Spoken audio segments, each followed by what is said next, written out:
presents Hardwire Heartache's Synthetic Love Stories, Episode 2, Eyes Like Diamonds.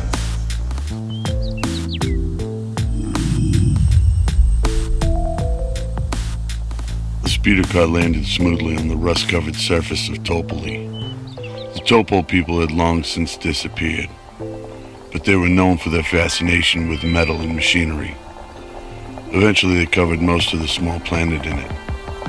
And one of the greatest mysteries of the cosmos, however, the whole civilization just up and vanished. The planet stayed automated for a while, but eventually became a rusted-out ghost planet. Most of the current inhabitants were archaeologists, outcasts, and scrappers. Birx, Mikey, and Daphne landed just outside of the big top where the shows took place. Daphne loved the circus, but Birx was there to see the troop leader. A gifted robotics genius, an old friend named Grell. Birx kicked open the trunk of the rented speeder car and heaved the android body over his shoulder. There was no need to hide anything out here. No one cared. Mikey leaned toward Birx and spoke under his breath so that Daphne couldn't hear. Hey, Birx, I'm not trying to judge your parenting or anything, but is it really safe to bring Daphne along? She'd be safer here with us than she will be on Sakanaco. I don't think anyone saw us, but I'd rather be safe than sorry. Birx thudded with heavy-footed steps to the rusted gate in front of the big top. He peered over at a rodent-like creature with little goggles on his head and a rough leather vest with tools sticking out of the pocket.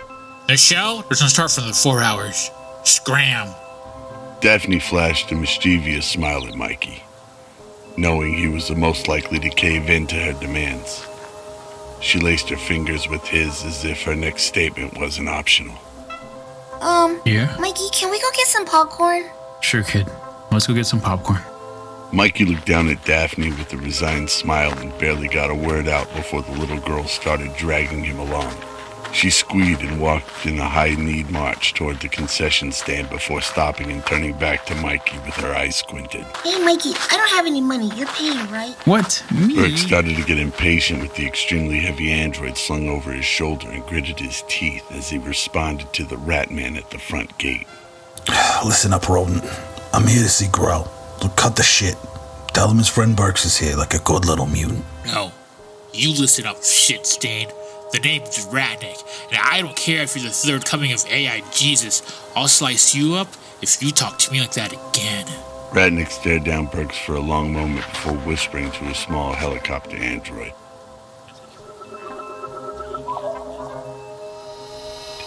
It flickered to life, buzzing out across the big top with the message for Grell. After a short wait, a young man dressed in oil-stained coveralls came to the front gate of the circus. He had sandy blonde, shoulder-length hair that was held back with a greasy blue paisley bandana. A warm smile plastered across a boyishly handsome face. Birx, what brings you all the way out here? Grell stopped mid-sentence when he saw what Birx was carrying. He leaned toward the android body and his eyes widened. A small microscope protruded from his headband as he licked his lips a bit. Is that a Mark 7? Where did you find her? She looks barely used. Birx grimaced as the weight of the droid began to take its toll on his aging bones. Found her like a naked babe out on the docks of Sakanaco. Thought she may have been a microwave that had something to do with the case that me and Mikey been working on. So you can imagine my surprise when I found this. Oh my, she looks quite heavy. Here, let's get her back to my workshop and we'll see what we can do. Probably the sooner the better if the goons want her. Grell led the way past the gates and backstage to a workshop chock full of all kinds of androids arranged artistically out of scrap. Circus animals, clowns, and minstrels. Some of them were functional and others were in various pieces, spread haphazardly about the shop. I'm trying to get her back to whoever owns her. So I need her talking, and preferably walking too, because I'm done carrying this fucking thing around. Moments later, Daphne came running full speed into the workshop, introducing herself to every android she came across. Some responded in full English, while others issued buzzes, beeps, and tunes. Grell began to caress the arms of the Mark 7 android with a level of appreciation that hinged on creepy. She's absolutely perfect. I've never seen anything like this in all my years. She must be one of a kind. So, Birx was saying this was a really old model? Well, this particular style of android went out of fashion as soon as they started adding DNA to the equation. They're still popular with collectors and most operate as companions or whatever else the owner's desires. This girl here is something entirely different, though. Let's see if we can get some answers. Grell brought a holopad to life in front of the Mark 7, and before long she began to softly weep. Though her eyes weren't open yet, Grell quietly whispered to comfort the android as he worked, running the back of his free hand over her warming skin. Diamond eyes. Birx perked up as the android began to respond. Grell's excitement increased as the gentle, breathy voice issued from the android. Diamond Eyes. Is that your name? I hurt. Please help. Daphne seemed the least interested in the fancy android as she sat across from another android made from pieces of tarnished brass. It looked as if it were more for playing music than speaking. Mikey stood off to the side watching to make sure Daphne didn't get into too much trouble. Ooh, who are you? 101110, my name's equivalent. 0101101110. The droid sang out his response to the tune of In the Hall of the Mountain King by Edvard Grieg. Hey, Mikey, the toast is ready to sing. Better get over here. Oh shit, yeah. Hey, girl, do you mind keeping Daphne busy for a while? We gotta ask some adult questions to this android over here, and she probably shouldn't be hearing these things. I'm almost 7. I can hear adult stuff. I'm sure we can find something to keep you occupied, Daphne dear. I've got some droids that are better at entertaining than an old equivalent there. Not to say equivalent isn't wonderful, but would you like to see the elephants? Uncle Grill, don't they have any androids that can make cotton candy? Grell chuckled and motioned for equivalent to take Daphne to the concession stand. Whatever she likes, it's on the house. Come on now, Daphne, 010, let's go get some cotton candy, spending all of Daddy's money. With that, he returned to work on Diamond Eyes. She twitched and buzzed and sobbed. Soon her eyes opened. Lustrous, crystalline orbs that seemed to entrance Grell all the more. His face flushed red as her lashes fluttered open like butterflies. In one soft movement, he motioned to one of his worker droids and it turned on its one wheel toward him. Yes, Grell. Please bring her some clothes, Clyde. Clyde sputtered and shot sparks out of his wheel well as he sped off around the corner and returned with a clean jumpsuit. Grell pressed a few more buttons on his holopad and Diamond Eye's body became malleable. Thank you. He helped her into the jumpsuit and sat her back onto the workbench. There we go. You must have been so cold. Can you tell me your model and manufacturer? Model number 0. Manufacturer, Taro Mizukawa. Birx's face went blank and he lifted his hat from his head, running his hands through his slick back hair. He began to pace back and forth as Grell and Mikey watched him. Mizukawa. That guy's a fucking psychopath. You know what this means? We're basically fucked. Grell ran a piece of machinery over Diamond Eyes as she sat shivering on the workbench. He placed an electrode on her temple and sighed a small sigh of relief. On the bright side, she doesn't have any trackers, but this doesn't scream Teruo Mizukawa. His stuff is usually more deadly. Birx, let's just wipe its memory and dump the thing. It's too hot for us. I'm not trying to get the Yakuza on our asses just to make a few extra creds. No! We can't do that to her. Leave her here with me. Once we get her fully operational, we can send her back into hiding. Bro, buddy, chances are the goons already tracked us this far, and even if they didn't, all it takes is for some rustlicker to drop one dime on us and this whole plane is going to be swarming with assassins. We need to disappear like yesterday. A long silence followed Birx's outburst. Grell took Diamond Eyes by the hands and helped her to stand up. She wobbled like a baby giraffe as he adjusted her skeletal servos with a few more strokes of the holopad. She let out a huge sigh of relief. Right then. Aside from a massive bit of data, easily some of the most amazing encryption I've ever seen, She should be functional. Good, because I'm gonna need a whole lot of answers from her, and some damn good suggestions on how to get us out of this.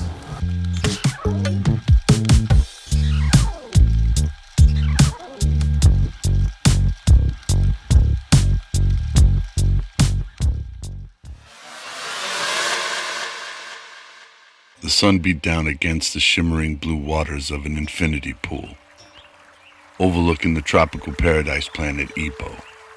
Jutting up from the tangle of jade fluoro was the silver tower, shining against a mountainous backdrop. Beside an expensive-looking speeder car was a man sitting calmly in a chair. His white silk shirt and black tie lay neatly folded across the small table seated next to him. A beautiful woman dressed in an intricate silk kimono stood beside him, readying a razor. Her alabaster fingertips ran along the lush colors of deep blood red and black that made up the neck portion of a full-body tattoo. The fingertip gently led Teruro to expose his neck as she brought the razor to it and began carefully shaving Teruro's face. The goons you sent to retrieve diamond eyes have been slain, my lord. The muscles in Teruro's face tensed as he clenched his teeth. His nostrils flared and his eyes narrowed, but he sat completely still. When he spoke, it was in a monotonous way, with rage simmering up in spots. And I suppose you have no idea who's responsible for this little incident. The woman in the kimono stopped the shining blade at Teruro's jugular, and in a single, swift move, ran it up and around his chin. Her eyes, half-lidded, looked forward as she responded in a soft and even tone. We have some ideas to who may have been involved. However, we cannot be certain. Our attempts to locate him on Sakonako have failed. All we have is a receipt. A speeder car rental. Paid for with an untraceable cred chip.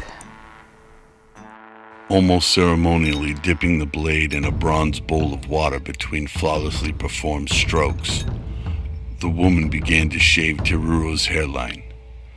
A fearsome dragon tattoo sat looking poised to strike on his head. Smoke billowing from the nostrils in the ancient Irizumi style, still practiced by the Yakuza for thousands of years.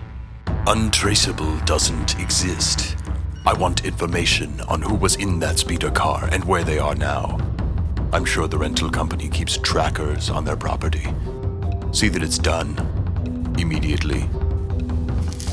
The kimono woman's hand switched between lightning-fast strokes and gentle, meticulous cleaning of the blade. When she finished the shave, she reached below the table and produced a warm linen cloth to remove the excess shaving jelly. And Mariko, either come home with your sister or do not return at all.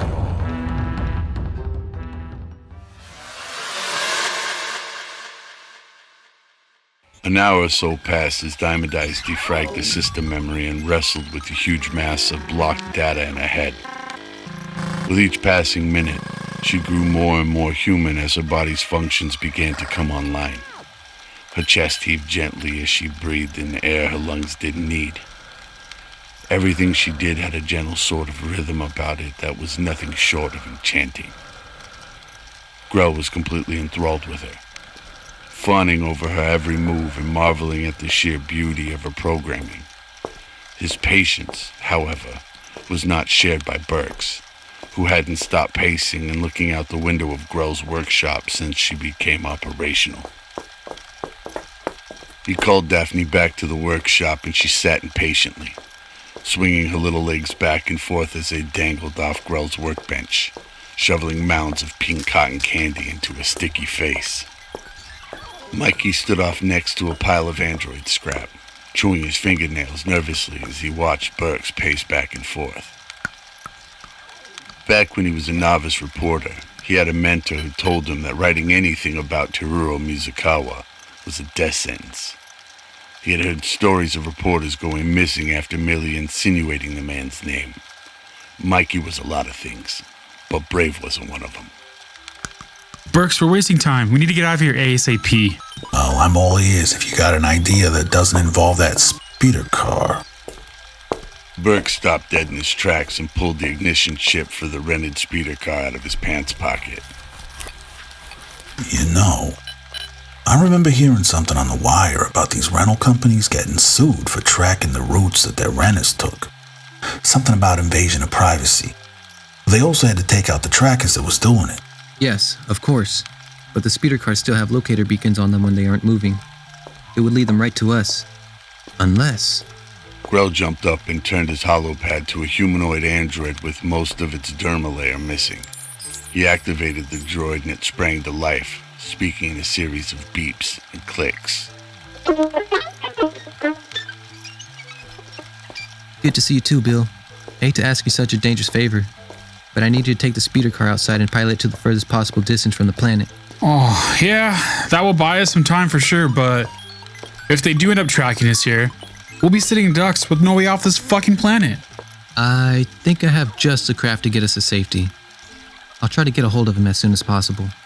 I'm sure the galaxy is just jumping with people looking to take on guys that are getting chased by Teru Mizukawa. Grell grinned a toothy grin and rushed over to an old shortwave radio that was collecting dust in the corner. Bill the droid held out his skeletal robotic hand in front of Birx to collect the ignition chip. Birx took a deep, slow breath and closed his eyes as if saying a little prayer before dropping the chip into the droid's hand.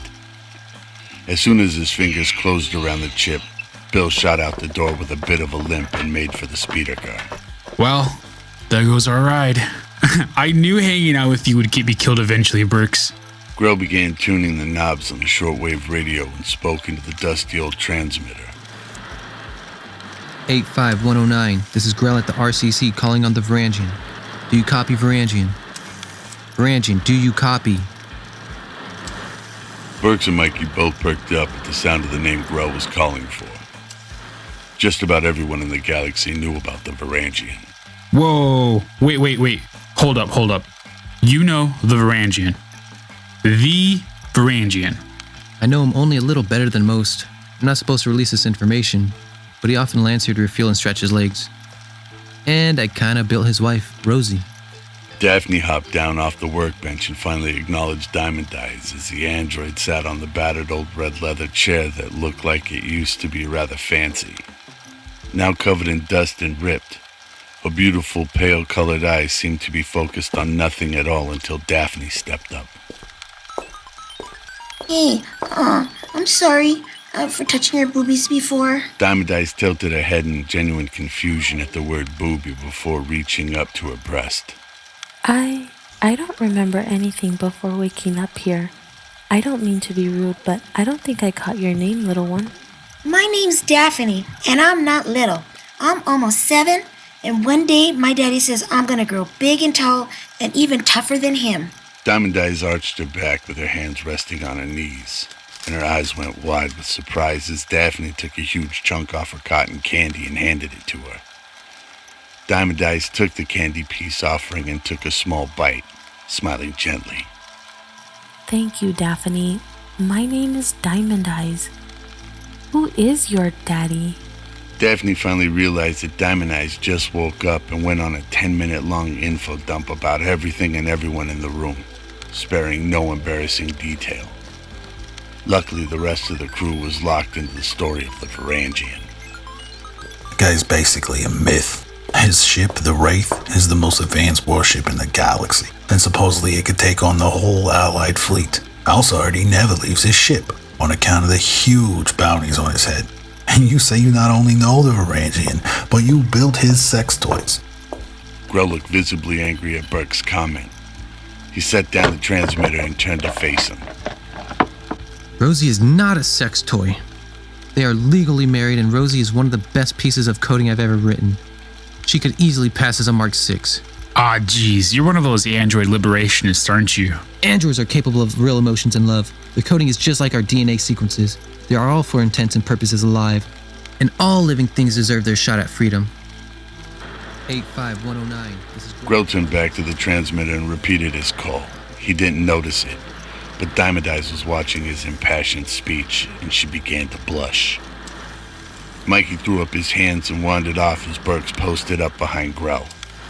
Before long, a raspy voice could be heard over the static yield radio, arguing with a softer female voice before a brief silence, and then...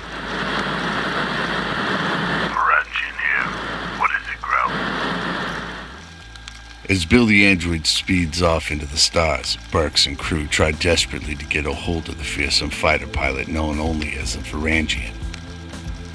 But will this gamble pay off? And what exactly is it going to cost? All the while, the deadly assassin Mariko is hot on their trail, following her master, Teruo Mizukawa's orders. There's bound to be a showdown sooner or later.